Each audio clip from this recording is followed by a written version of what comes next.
ma ne ko xel yu deltu ku fi dëkk rek fi mu nekk doo nelaw.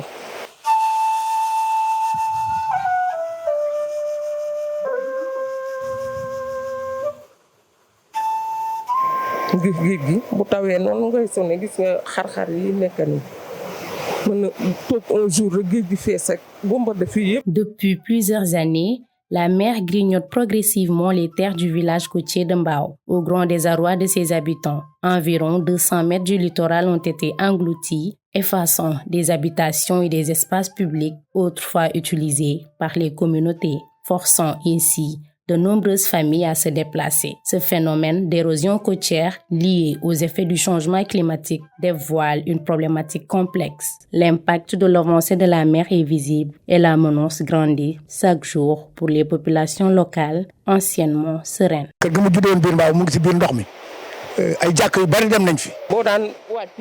Tout ça, c'était des maisons, mais maintenant, ce n'est plus le cas.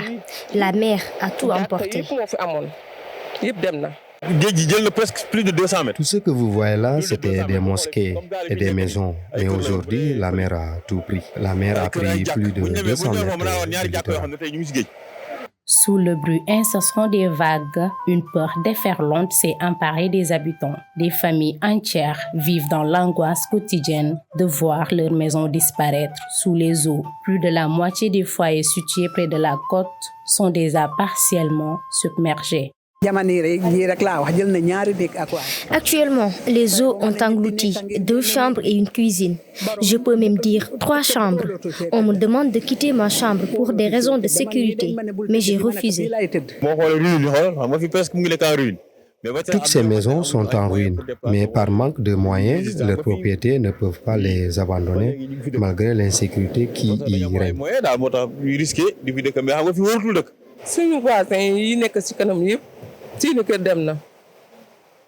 Nos voisins ont tous perdu leur maison. Nous vivons sous pression tous les jours, surtout en cette période d'hivernage. Le déferlement des vagues détruit nos maisons.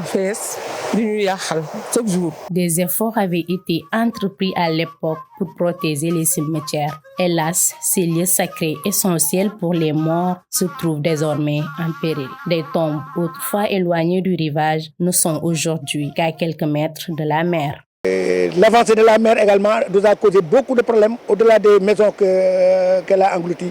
Elle nous a causé beaucoup de problèmes, surtout avec les cimetières. Plus de la moitié des anciens cimetières de Mbao sont maintenant dans l'eau. Surtout pendant les périodes d'hivernage, ou bien pendant les périodes d'hivernage, les vagues arrivaient à déterrer les cadavres qui étaient enterrés là. La situation est critique et des solutions ne peuvent plus attendre. Les habitants de Mbao réclament des infrastructures solides, des initiatives de protection côtière durable ainsi qu'un engagement sincère des autorités pour contrer cette catastrophe. La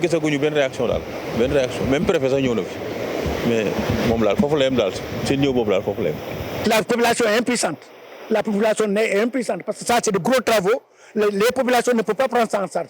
Il n'y a que l'État qui peut le prendre en charge.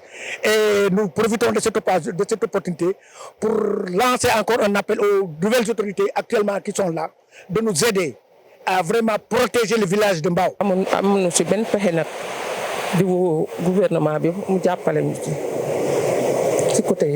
Pour les familles de Mbao, le temps presse. Leur quotidien est rythmé par la montée des eaux et l'incertitude du lendemain. Des solutions durables et efficaces doivent impérativement être mises en place pour sauver ce village. Cela passe par la construction de barrières côtières, des projets d'adaptation au changement climatique et un engagement profond des décideurs politiques. Si rien n'est fait, Mbao risque de disparaître sous les vagues, emportant avec lui des vies, des souvenirs, ainsi qu'un patrimoine naturel, historique et culturel unique.